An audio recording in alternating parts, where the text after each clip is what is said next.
Good evening guys, welcome back to our channel. आज के इस वीडियो में हम कुछ ऐसे वर्ड्स को कवर करने वाले हैं जो इंग्लिश बोलने में हमें बहुत ही ज्यादा कंफ्यूज करते हैं। जैसे मान लीजिए मैंने कहा खरीदना, तो खरीदना के सेंस पे हमारे पास दो वर्ड है, एक है बाय एंड सेकंड परचेज। लेकिन बाय का यूज करें या परचेज का यूज करें, ये आप कंफ्यूज हो जाओगे अगर आपको डिफरेंस नहीं पता होगा कि बाय का यूज कहाँ किया जाता है और परचेज का यूज कहाँ किया जाता है। इसी तरह के बहुत सारे वर्ड आपको मिलने वाले हैं जो आपको इंग्लिश बोलने में बहुत ही ज़्यादा मुश्किल करते हैं। इन वर्ड का कहाँ पर यूज़ करना है, किस सिचुएशन में यूज़ करना है, आपको समझ में नहीं आता है। तो चलिए वीडियो को स्टार्ट करते हैं और एक एक वर्ड को पूरे डिटेल में समझते हैं कि आखिर इसका मतलब होता क्या है। तो सबसे पहले आप देख लीजिए, है हमारा first carry and take. Carry का यूज़ करें ना टेक का यूज़ करें, दोनों का मतलब होता है ले जाना।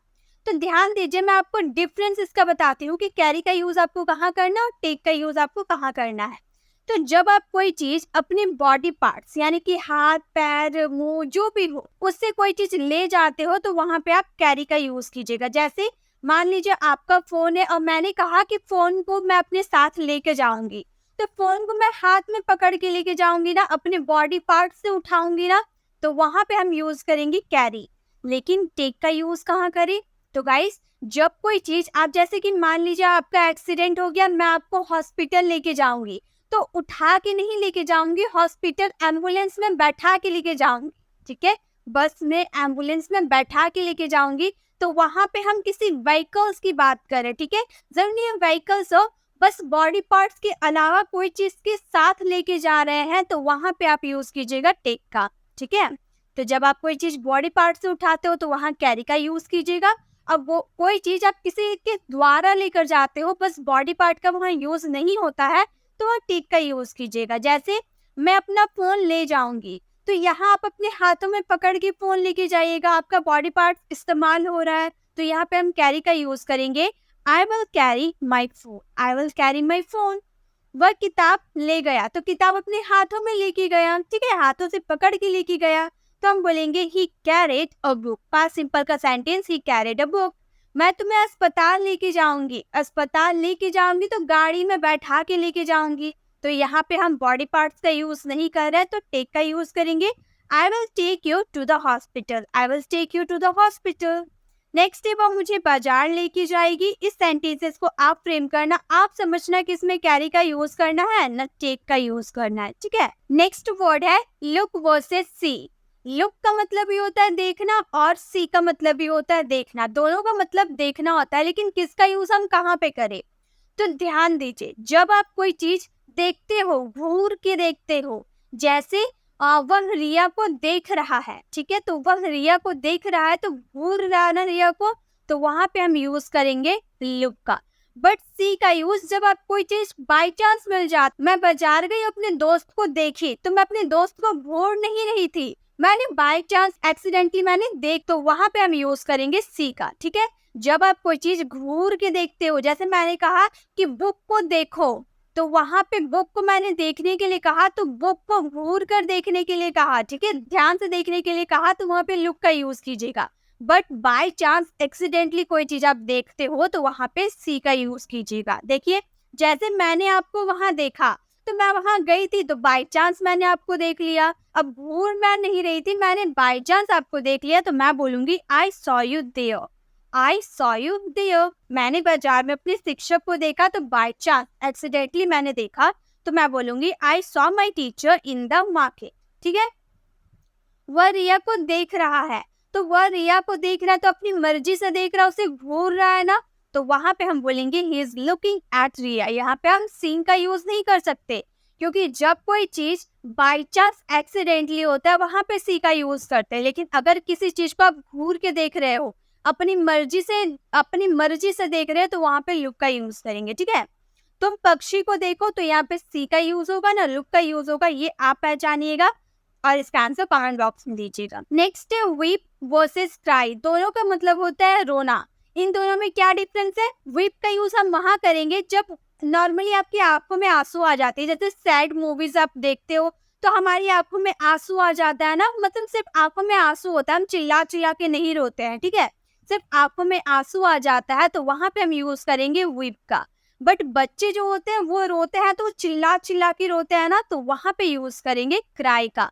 तो ये डिफरेंस है। अगर आपकी आंखों में नॉर्मली बस किसी चीज से आप दुखी हो, आपकी आंखों में आंसू आ जा रहा है, तो वहां पे वीप का यूज कीजिएगा। बट अगर आप चिल्ला चिल्ला के रो रहे हो तो वहां पे क्राई का यूज करेंगे। जैसे बच्चे रो रहे हैं तो बच्चे क्या करेंगे, चिल्ला चिल्ला के रोएंगे ना, सिर्फ उनकी आंखों में आंसू तो नहीं रहेगा, वो चिल्ला चिल्ला के रोएंगे, तो हम बोलेंगे the children are crying, the children are crying.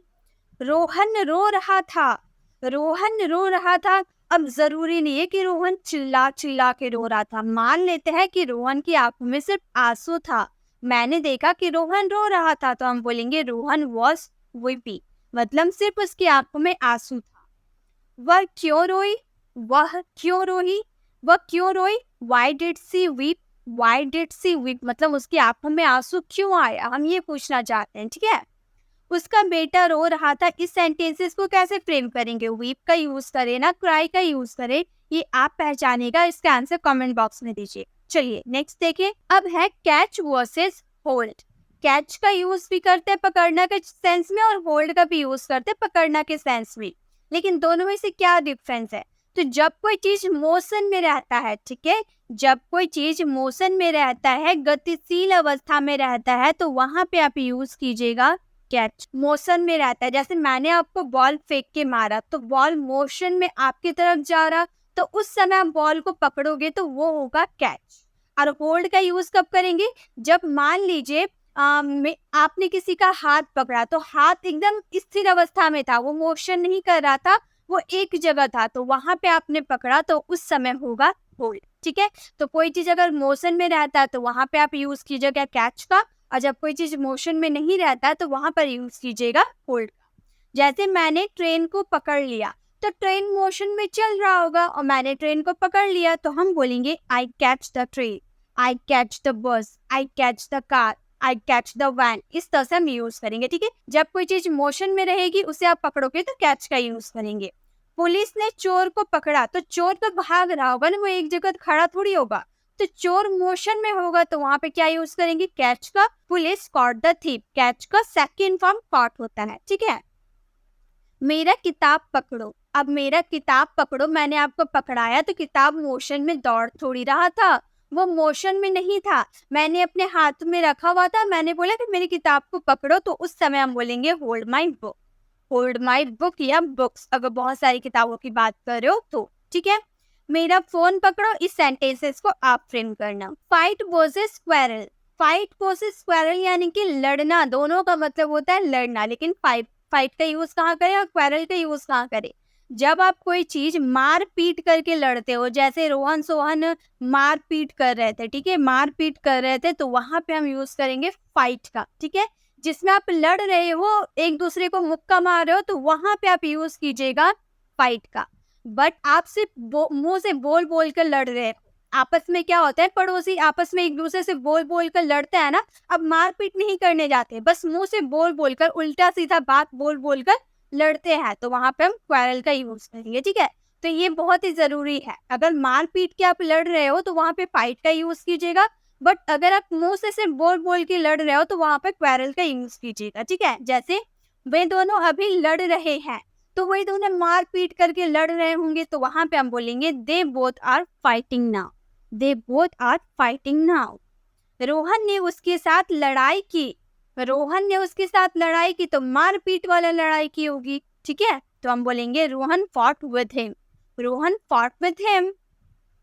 तुम क्यों लड़ते हो, मान लीजिए आप बोल बोल कर लड़ते हो, तो मैंने आपसे बोला कि आप क्यों लड़ते हो, तो हम बोलेंगे why do you quarrel, why do you quarrel. या फिर अगर हम मार पीट वाला मुक्का से मार मार कर किसी से लड़ते हैं तो वहां पे फाइट का यूज करेंगे। ठीक है, उसकी माँ लड़ रही है, अब मार पीट वाला लड़ रही है या फिर मुंह से बोल के लड़ रही है, वो आप पहचानो और उसका आंसर कमेंट बॉक्स में दो, आप अपने हिसाब से देना। बस याद रहे कि जब हम कोई मार पीट करके कोई लड़ते हैं तो वहाँ फाइट का यूज करेंगे, बट अगर मुंह से बोल बोल कर लड़ते हैं तो वहाँ पे क्वेरल का यूज करेंगे। ठीक है, अब देखिए, अब है कीप वर्सेस पुट, कीप का यूज करें ना पुट का यूज करें, दोनों का मतलब होता है रखना। मैंने बहुत बार ये आपको एक्सप्लेन किया है कि कीप का यूज कहाँ करना है, पुट का यूज कहाँ करना है।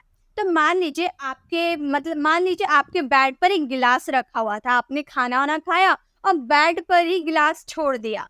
तो आपकी माँ बोल रही है कि गिलास को उठाकर टेबल पे रख दो। तो एक स्थान पे रखा हुआ है, क्या ग्लास बेड पे रखा हुआ है, एक जगह पे रखा हुआ है, आपने उठाकर दूसरी जगह रखने के लिए कहा, तो वहां पे यूज करेंगे कीप का। आपका पर्स रखा हुआ था टेबल पे, आपने बोला कि पर्स उठाकर बेड पे रख दो, ठीक है। तो एक स्थान से उठा के दूसरे स्थान पे रख रहे हो तो वहां कीप का यूज होगा। बट मान लीजिए आपके हाथों में फोन है, ठीक है, पहले आपके हाथों में फोन है और आपकी मम्मी बोल रही है कि उसे बेड पे रख दो, तो वहां पे यूज करेंगे पुट। जब कोई चीज आपके हाथों में रहेगी वहां पे सिर्फ रखने का सेंस आएगा तो वहां पुट का यूज करेंगे। बट एक स्थान से उठा के दूसरे स्थान पे रखना, वहां पर कीप का यूज करेंगे, ठीक है। तो ये दोनों आपको समझना है। ग्लास टेबल पे रख दो, तो मान लीजिए कहीं और रखी हुई थी ग्लास, तो उठाकर टेबल पे रख दो, तो बोलेंगे keep the glass on the table, keep the glass on the table. Phone कुर्सी पे रख दो, तो फोन पहले क्या था, टेबल पे रखा हुआ था, मम्मी बोली कि उठाकर कुर्सी पे रख दो। कुर्सी कैसा कुर्सी, आर्म रेस्ट चेयर होता है ना, उस पे हम रखने की बात करें तो हम बोलेंगे keep the phone in the chair. In the chair मतलब चेयर पे रख दो, यानी कि वो आर्म रेस्ट चेयर होगा, मतलब चारों ओर से घिरा हुआ होगा वो चेयर, ठीक है। तो वहां पे हम रखने की बात कर रहे हैं। अगर वो सब तरफ से खुला रहता है तो वहां पे हम ऑन का यूज करते हैं, ये आप प्रपोजिशन में सीख सकते हैं। नेक्स्ट है किताब टेबल पे रख दो, तो बोलेंगे put the book on the table. Put the book on the table मतलब किताब पहले आपके हाथों में थी, अब मैंने बोला कि उसे टेबल पे रख दो, तुमने पढ़ लिया तो टेबल पे रख दो, मैं बोलूंगी put the book on the table. पैसे पर्स में रखो, इस सेंटेंसेस को आप फ्रेम। अब लास्ट वर्ड है हमारे बाय वर्सेस परचेज। बाय का यूज भी खरीदने के सेंस में होता है, परचेज का यूज भी खरीदने के सेंस में होता है, लेकिन किसका यूज कहाँ करें। तो देखिए, जब कोई चीज आप नॉर्मली तौर पे खरीदते हो, जैसे आपके पास कुछ पैसे आ गए आपने कुरकुरे खरीद लिया, आपके पास कुछ पैसे आ गए आपने किताब खरीद लिया, आपके पास कुछ पैसे उससे पेन खरीद लिया, तो नॉर्मली जो आप बार बार खरीदते हो ना, वहां पे आप बाय का यूज करोगे। लेकिन जब आप कभी कभी कुछ खरीदते हो, जैसे कार हो गया, आप कभी कभी खरीदोगे ना, बहुत महंगी होती है तो कभी कभी खरीदोगे। रेफ्रिजरेटर हो गया, लैपटॉप हो गया, टीवी हो गया, तो ये कभी कभी खरीदने वाली चीज है, तो यहाँ पे हम यूज करेंगे परचेज का, ठीक है। तो ये आपको ध्यान रहेगा। अगर नॉर्मली तौर से हम बार बार कोई चीज खरीदते हो तो वहां पे आप यूज करोगे बाय, और कभी कभी आप खरीदते हो तो वहां पे यूज करोगे परचेज। हम लोग किताब खरीद रहे हैं, तो नॉर्मली तौर पे किताब खरीद रहे हैं तो बोलेंगे we are buying a book, we are buying a book. क्या हम लोग किताब खरीदेंगे, क्या हम लोग किताब खरीदेंगे, will we buy a book, will we buy a book. मैं कार खरीद सकती हूँ, अब मेरे पास पैसे हो गए हैं, मैं कार खरीद सकती हूँ, तो ये नॉर्मली तौर पे तो नहीं हुआ, कभी कभी खरीदा जाता है तो हम बोलेंगे I can purchase the car, I can purchase the car, मैं कार खरीद सकती हूँ। क्या तुम लैपटॉप खरीदोगे, इस सेंटेंसेस को आप फ्रेम करना और इसका आंसर कमेंट बॉक्स में करना। अब आपको पहचानना है कि इसमें बाय का यूज करें ना परचेज का यूज करें। आई होप आपको सारे वर्ड अच्छे से समझ में आ गए होंगे। किसी में भी अगर कंफ्यूजन है तो आप मुझसे पूछ सकते हैं, मैं आपको एक्सप्लेन करने की दोबारा कोशिश जरूर करूंगी। बट अगर आपको समझ में आया तो कमेंट में जरूर बताना है कि आपको सारे वर्ड समझ में आ गए, ताकि मैं अगली पार्ट में कोई और वर्ड्स आप लोगों के लिए लेकर आऊं। आपको वीडियो अच्छी लगी तो लाइक कीजिएगा और अपने फ्रेंड्स के साथ शेयर कीजिएगा। आप मेरे चैनल पर नए हैं और मेरे पढ़ाने का तरीका आपको पसंद आया तो सब्सक्राइब कर आने वाले बेल आइकन को प्रेस करें, देन ऑल नोटिफिकेशन जरूर क्लिक करें, ताकि जब भी मैं वीडियो अपलोड करूंगी आप तक अपडेट मिलती रहेगी।